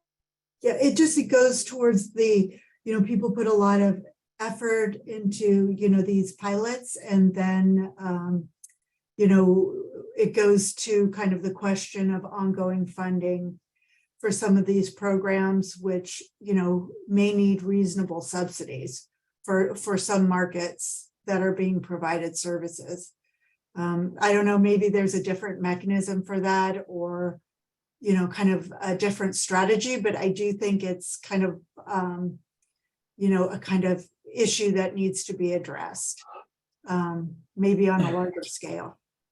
Yeah, when we don't disagree, and I think when the governor's proposed budget had a line item specific to to this group of investments for mobility, we were planning on having the opportunity to do that. And unfortunately, the legislature took that line item out of the budget, and so we were provided with a whole lot less money than we expected. We're going to, in addition to allowing those projects to be eligible for this funding, we're going to do what we can next year if there is money in the budget to try to get additional funds to the current existing program, so that they aren't left stranded and without funding.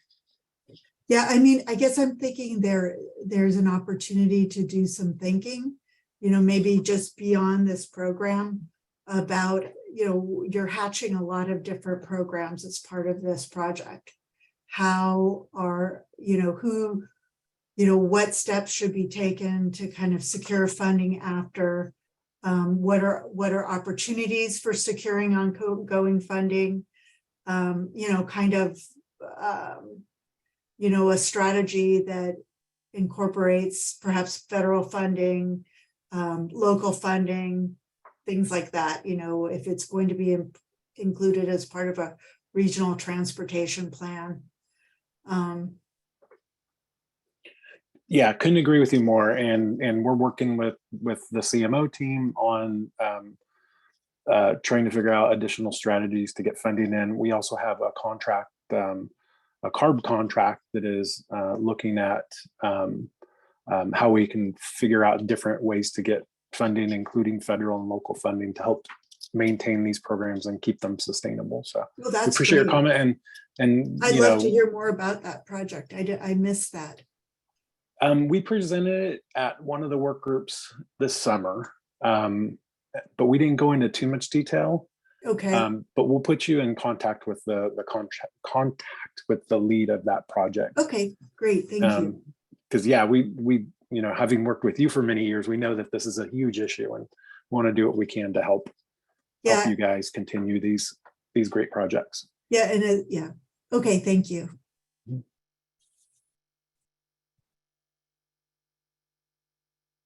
Okay. We have a raised hand from Ali Cooper. Hi, folks. This is Ali Cooper with EV Guide. Can you hear me? Yeah. Great. Okay. So we work with about a dozen nonprofits, most of them on the smaller size of nonprofits. And I just wanted to comment based on sort of stakeholder meetings we've had and feedback related to the grantee selection process. First and foremost, I think there's a consensus from the nonprofits that we're working with that the first come, first serve process is at this stage one of the more equitable ways in which CMO has approached and CARB have approached awarding grants.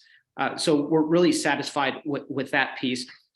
We would like to continue to sort of voice support moving forward that in the event that sort of leadership moves away from first come first serve, that that in fact is a very involved process with stakeholders at the table before any sort of drastic changes are made.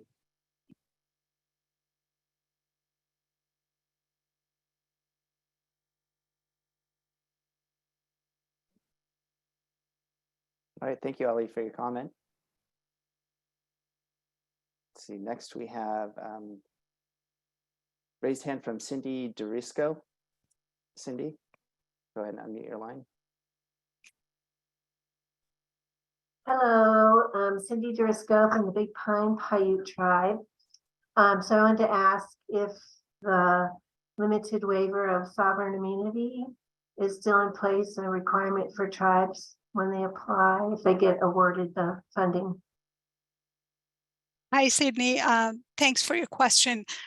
Yes, a limited waiver of sovereign immunity is a requirement before tribes can sign the voucher agreement, and it's only for federal recognized tribe. Okay, thank you.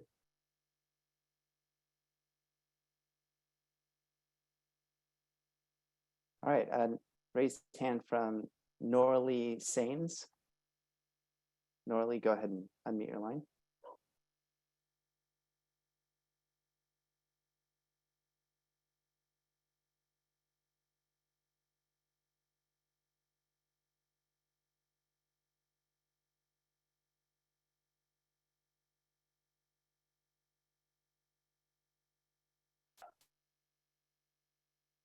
Norley, if you're able to unmute your line, give it a couple more seconds here.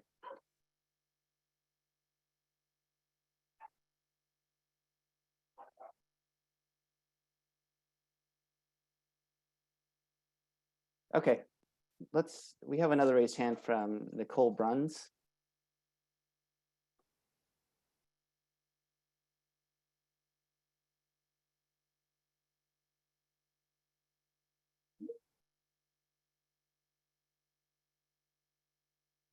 Nicole, go you ahead. should be able to unmute your line now.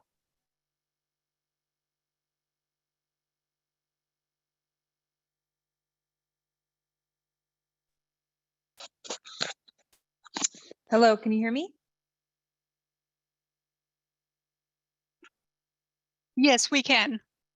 Sorry about that. I'm not sure why why it says Nicole Brents. I'm Stephanie Charkovitz with the Sacramento Air District, implementing the Our Community Car Share Sacramento program.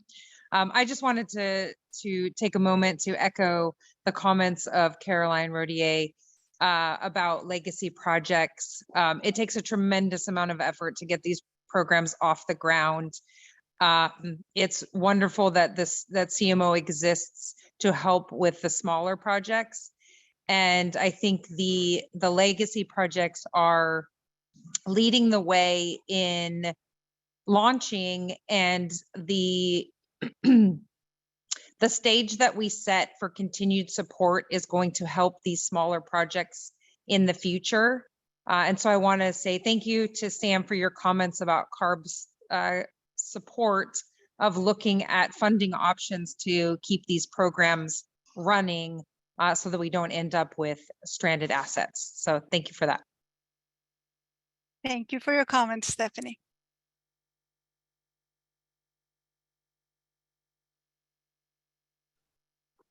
Okay, I'm not seeing any other raised hands at this moment. We had a general question in the Q&A. Will this recording be available, from Victor Baez? And the answer is yes. The recording will be available hopefully in about 2 weeks on the same webpage, CARB's webpage, that we post our presentation materials. Okay, and then I just want to take a moment, if we lowered your hand and you still had a comment or question, go ahead and please re-raise your hand and we can get to those before we move on.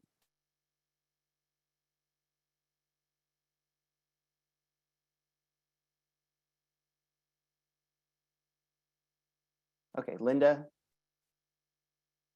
Yeah, thanks. This is Linda Commission with Grid Alternatives. There was a comment, I believe it was from Ali Cooper, and I kind of missed a little bit of details, but it was something about that they had conducted some outreach in regards to first come, first serve, and I wanted to just know if that was in coordination.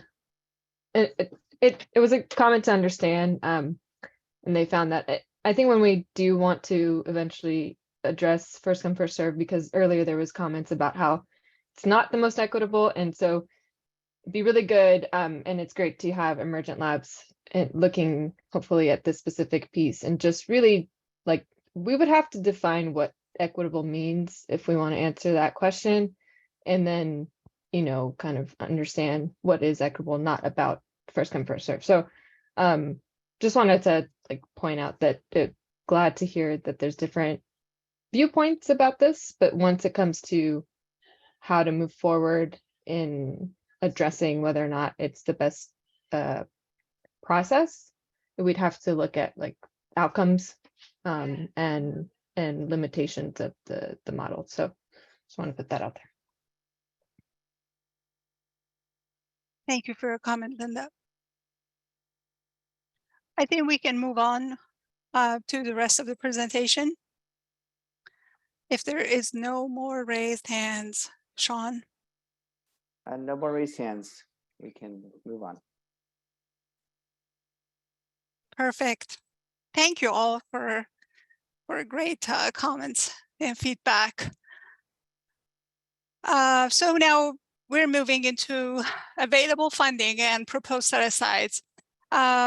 As you may know, application window 2 for community transportation needs assessment opened in November 2nd this year with 1 million available funding, which 200,000 of that was allocated for set aside for tribal applicants. Each needs assessment voucher was up to $100,000.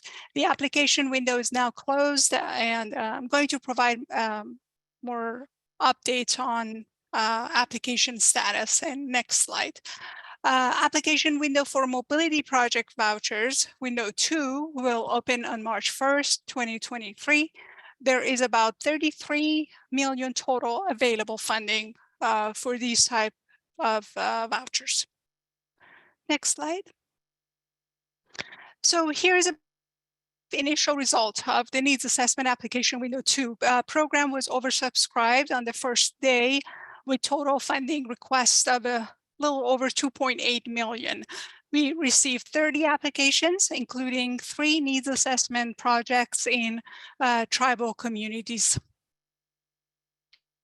Slide.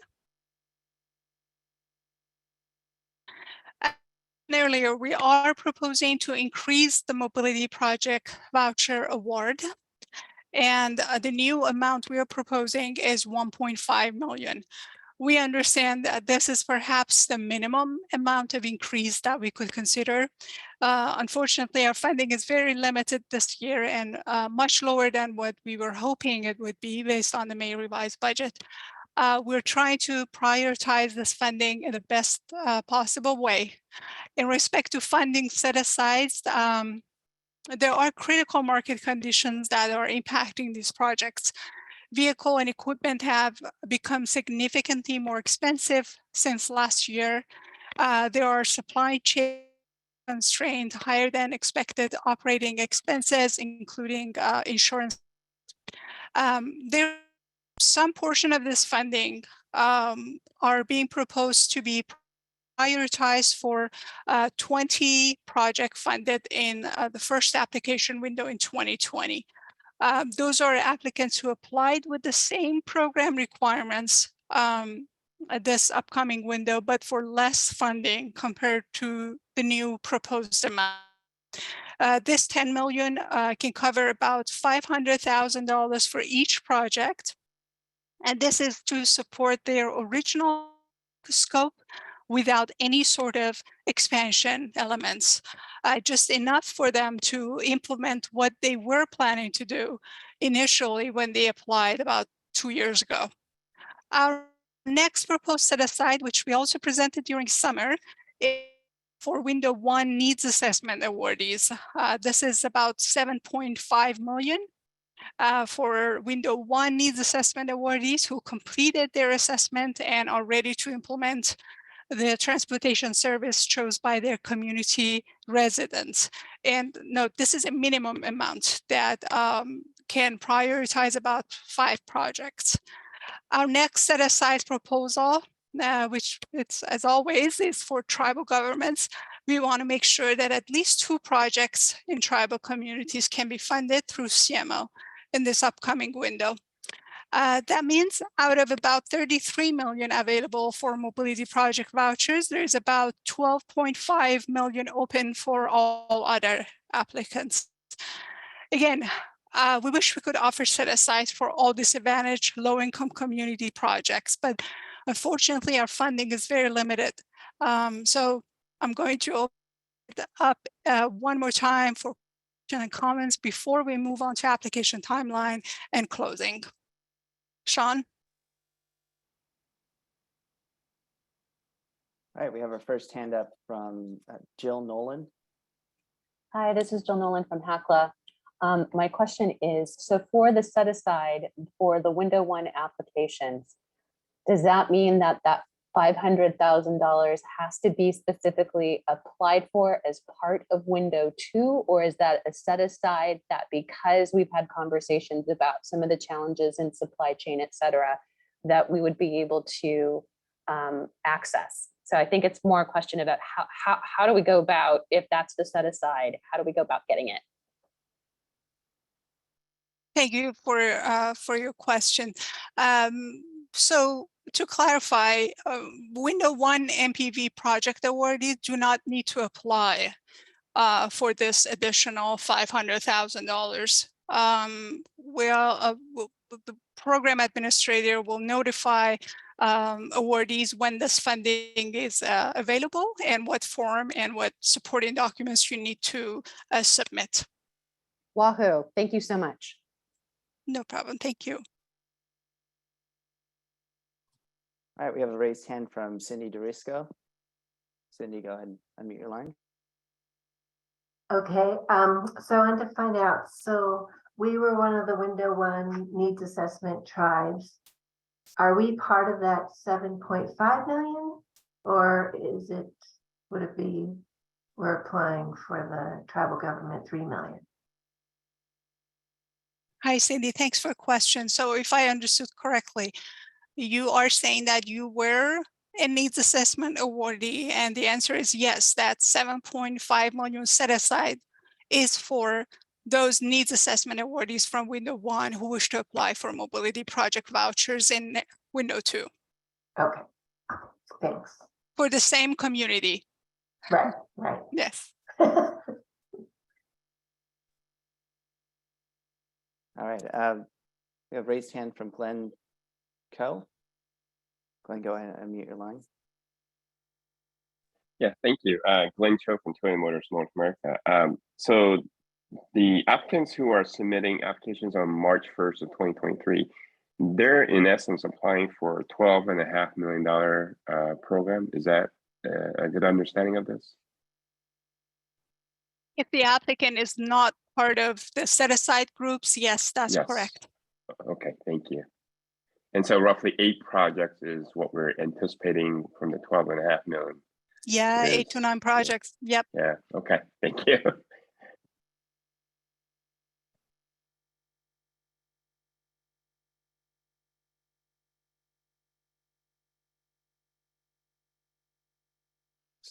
Oh, it's on mute.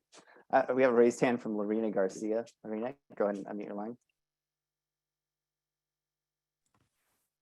Hello, Lorena Garcia from Green Commuter. To piggyback a little bit on what Jill Nolan from HACLA was asking, in terms of CMO for future funding, when it comes to increased insurance costs and things like that, one of the big questions that we have from a policy standpoint is that it's very difficult to make these programs sustainable when we have these sorts of insurance requirements that are above the standard in terms of industry standard. And so I'm curious if we will continue to have, I know we had summer work group meetings about that, but I'm just curious if there will be continued work group and continued conversation, because this doesn't answer, adding more money is great, but doesn't answer the question of these projects becoming sustainable in their communities with increasing rising costs and requirements, because a lot of smaller operators are operators that they won't be able to function past the grant period and past the grant funding if these insurance costs continue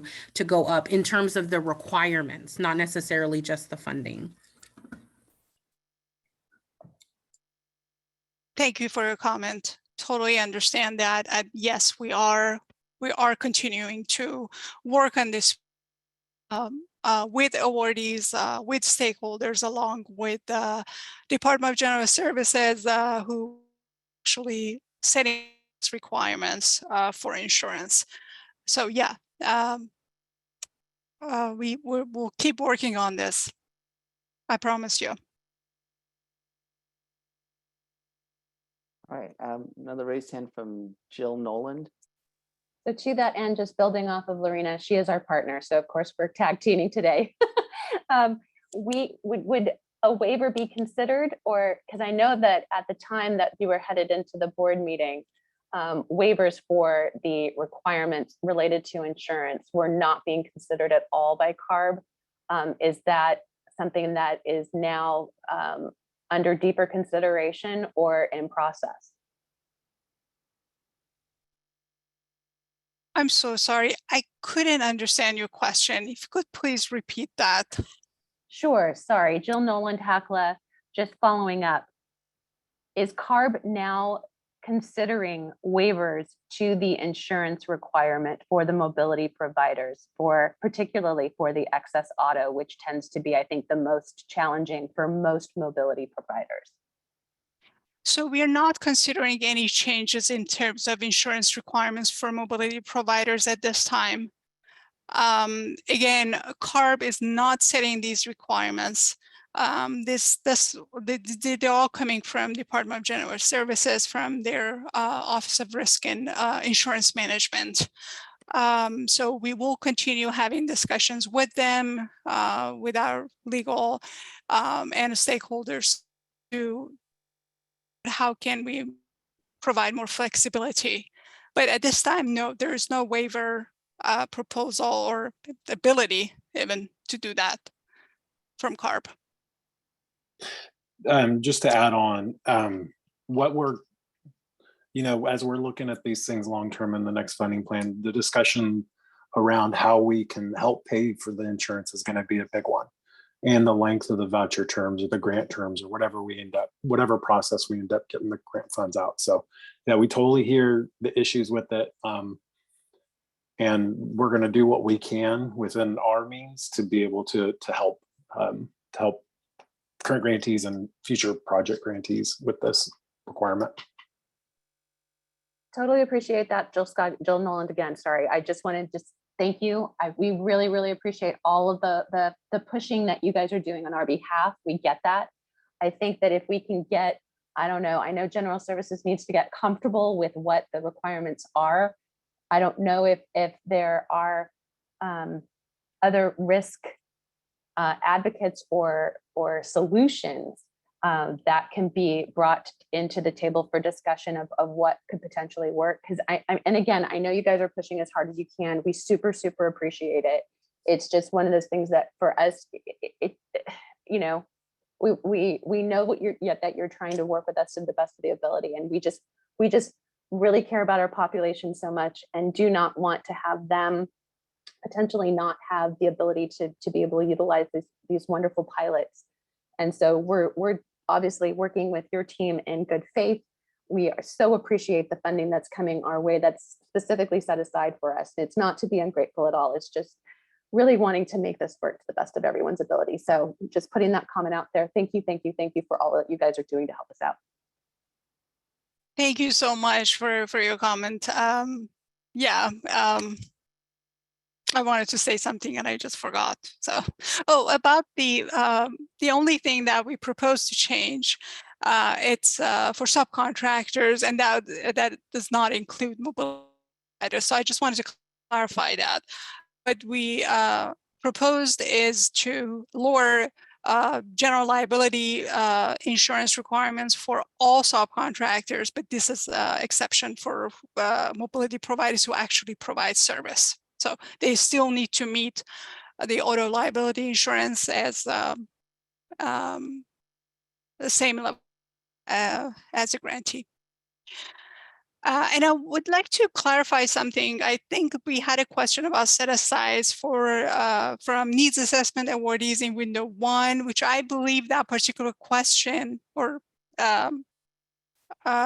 person that asked this question, they were also tribe. So in the case, if you are you were tribal applicants who completed needs assessment in window 1, you are still as are part of a set aside funding that we are proposing. And first you will go through the set aside for tribes. And if that was oversubscribed, you will be considered for set aside for a needs assessment. I hope that clarifies your question.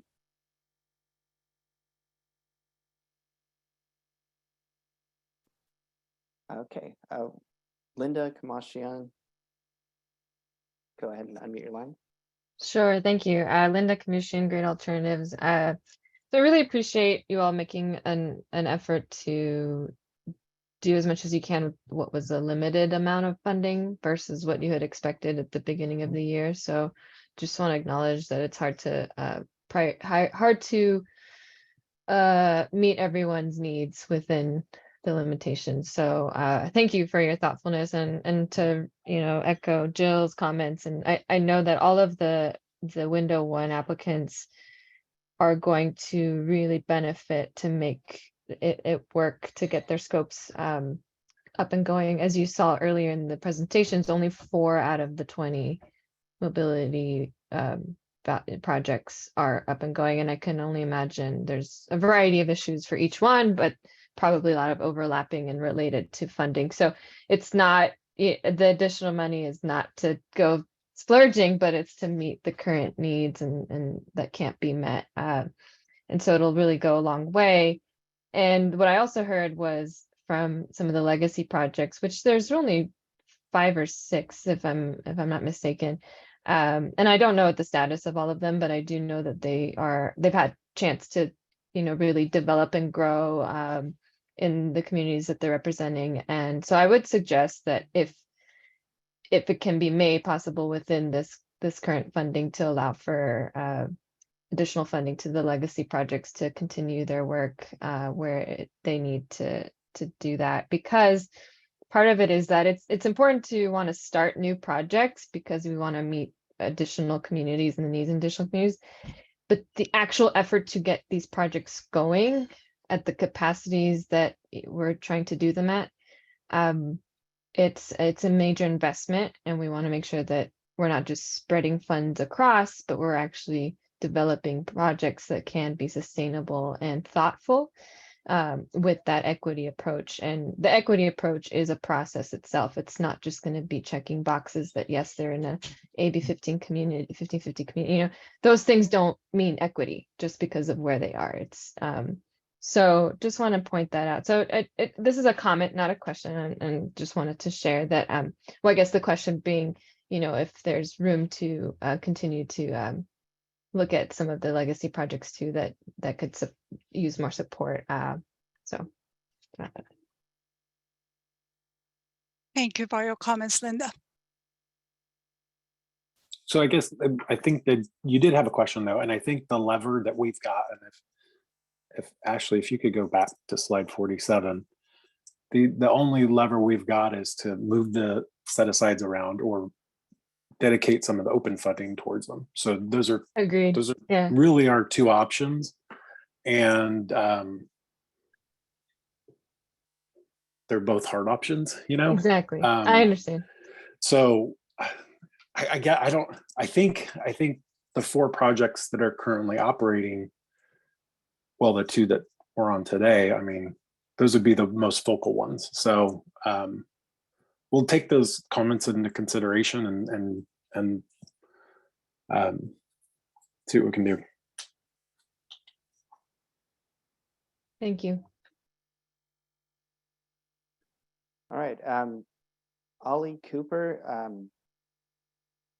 I think you might have re-raised your hand. If so, Hi there. Yep, this is Ali. I had a question related to window 2 CTNA initial results. So on the tribal set aside, it looks like there were 3 projects that are in the queue. In the event that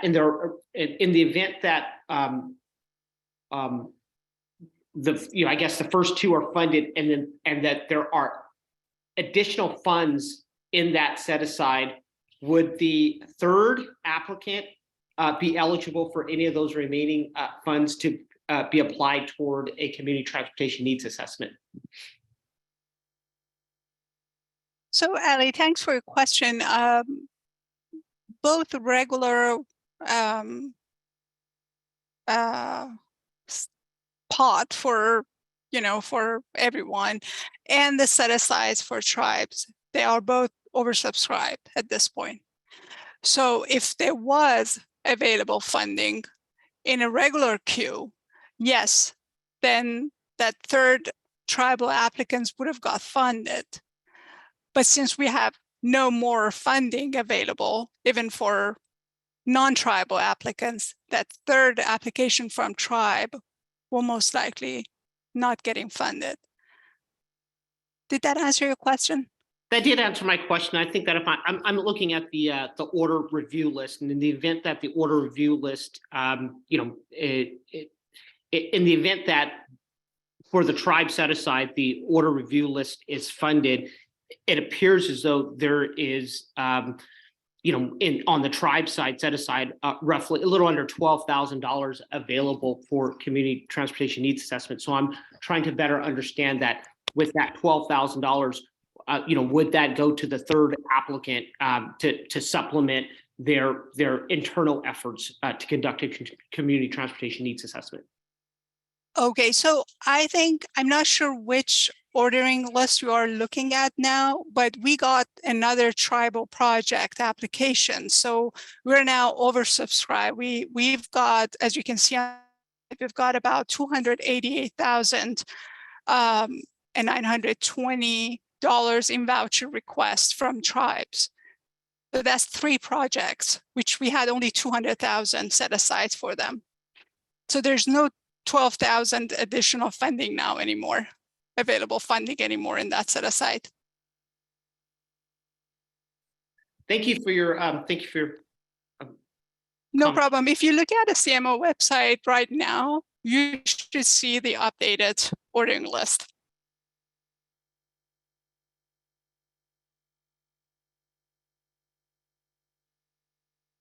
Or maybe you were asking about window 2.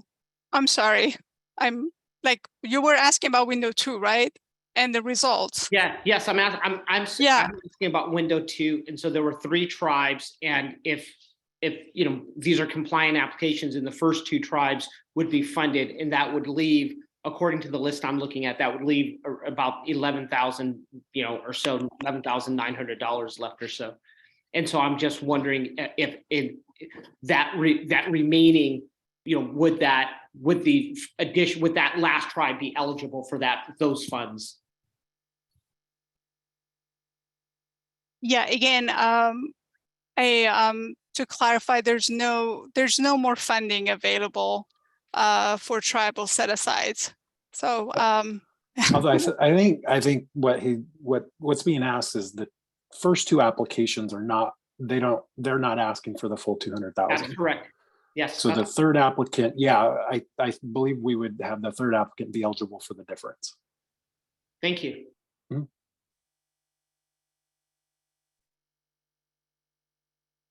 All right, a couple more hands. Angelina Rahimi, go ahead and unmute your line.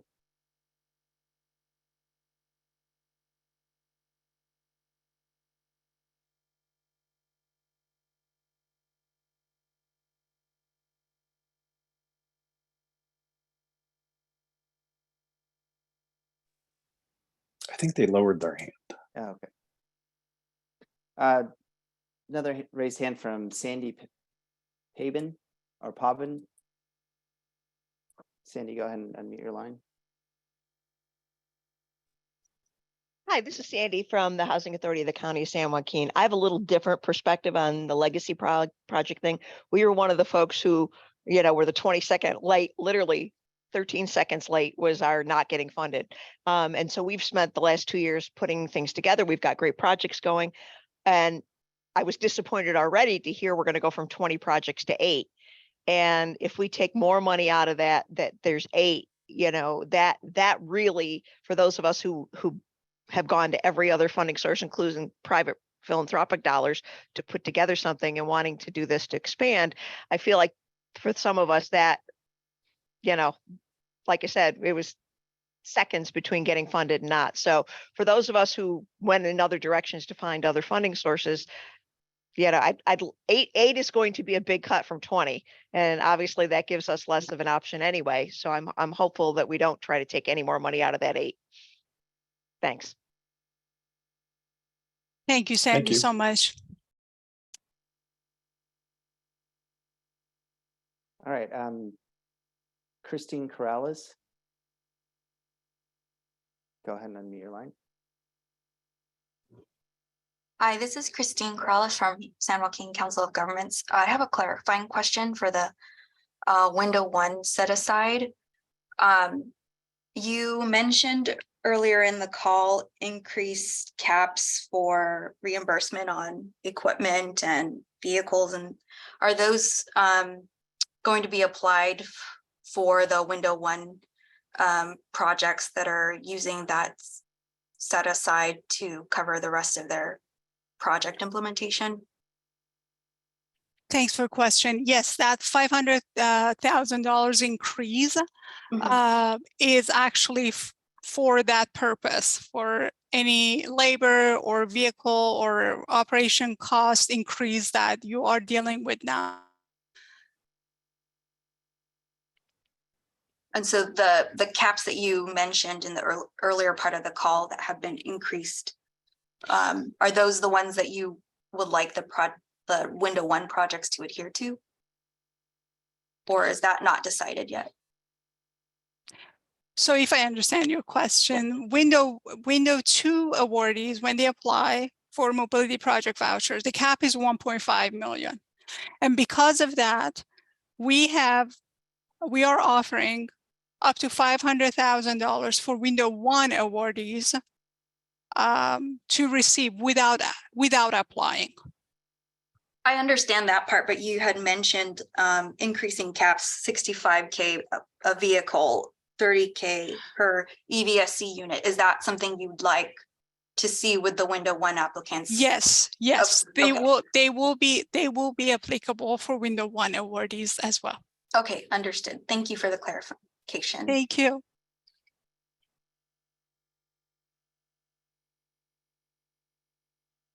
Okay, just wanted to circle back to Angelina Rahimi. Just wanted to make sure you had an opportunity to ask a question if you did in fact have another question. Hello, can you hear me? Yes. First of all, thank you so much for this meeting and information. If you can please go back to the slide 47, the one before this one. Here you have $7.5 million for window 1 CTNA. I'm wondering if someone is window 1 CTNA recipient and the program is over subscribed, can they go to the general open funding or they are not going to get funding? Yes, Angelina, thanks for your question. That 7.5 million is a minimum amount of eligibility or availability for CTNA window 1 awardees. So when window 1 CTNA awardees apply, they first go into the queue for that 7.5 million. And then if there were any availability in the open funding, they will get through that process to get funding. Thank you so much. Yes. Thank you. All right, I've not seen any other raised hands at this time. Sean, I would like to take those 2 questions in the Q&A box. Okay. Loretta, you have asked, is this increase to 1.5 million for MPV final, or is that still to be decided? This is what we are proposing today and asking for feedback. Again, we understand this is perhaps a minimum amount of increase that we could consider. And because of the funding that we have this year, this is probably the maximum amount that we can propose to increase, but we are open to feedback, definitely. That's why we are having this work group today. Nicole Brand, is there potential if leftover funding from any set aside could be allocated to open funding applicants or vice versa after window close? So if there is any leftover funding from any set aside, that will most likely go back to the open funding applicants or vice versa. So the answer is yes.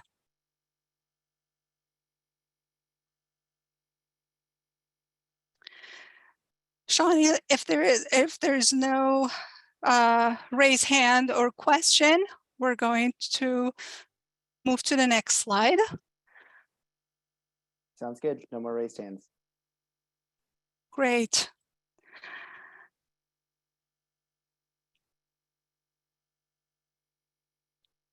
Okay, perfect. Thank you all for this discussions and great feedback. In terms of timing and next steps, we are aiming to post the revised implementation manual that includes all the updated project criteria, conditions, hopefully by early January. I'm really aiming for end of December, but finger crossed, but we can post it by early January. Mobility project application phase 1, as we mentioned before, opens at 9 a.m. on March, and phase 2 of the applications will open in summer. That is again by invitation only.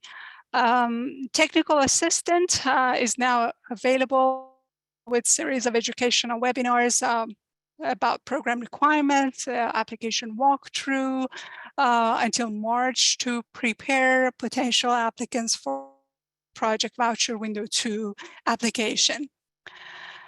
Next slide. Yeah, and here is that these technical assistant webinars are held by CMO administrator team for MPV application. They are scheduled, as you can see. First one is a mobility project voucher application phase 1 walkthrough for December 15 at 11 a.m. And then we have more very useful webinars that some of these timings are still to be determined. Please visit the CMO website link on the slide for registering to these webinars and also receive invitations when timing are determined. And next, and I think the final slide for today, that brings us to the end of the work group. I would like to thank you again all so much on behalf of the CAR team, CMO program administrator team, for your attendance and great feedback. Please reach out to us directly if there are any follow-up questions about what we covered today. Our email addresses are up here on the slide. I do encourage potential applicants and sub-applicants to contact CMO technical assistant team for your questions about eligibility, application process, and program requirements. And if there's no more questions, we can end the meeting 20 minutes earlier. One more just reminder on slide 7, there's information and details for the work group that is on Monday for planning capacity building step and clean mobility in schools. Most, if not all, the comments and issues that you guys raised today are applicable to that work group. So I'm hoping that if you can join that, that'd be fantastic. And like Ada said, we want to thank everyone for their time and participation today. You guys are very helpful for us, and we appreciate your time. Yes, take care and have a great rest of your day. Bye.